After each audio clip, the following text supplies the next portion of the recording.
ta con này na chưa cara meaning bay bay kami te video me gui pan kada mana ni jangol kada mene gui me te ka dit me tin di do mi chu wi lwa mi chu le ji nyal bi je charo nga gwe je na pin ka charo nga bala mi chu chu ni ka gwe na ke je sa chu de chak cha la nga ba ba te ga me la te rien me la ri janim di dan la nga bro choka e cha la nga bro ko dot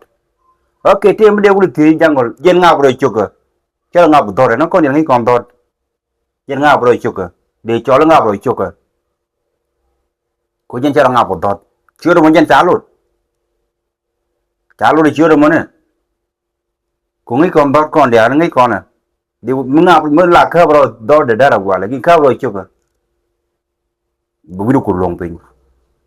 cái là quan này chân mình nó nhớ quên nga chu ro me ti ji gat chwal ka je gat ko di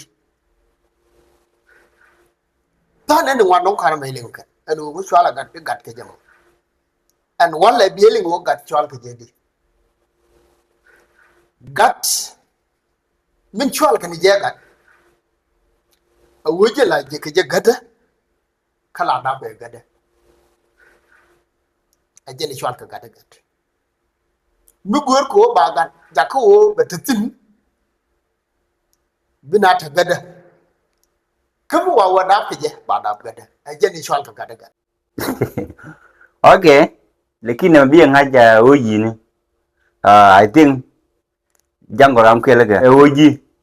bi ngai oji ni kom dol dial te lew de ter ko malum tin a jena gadam chala gadaya ya iyo la nu ngai gada nonde ngwa gor ko banung tino kan gwa da ko tin na wala da ko gada no bokul tel malum tin bi ngai no oji ni anteda dare ben kam chwale ngabro ko dode jen dio de chol ngabro chok chur mi chalot okay cái đề thêm đề thì bông nha qua mình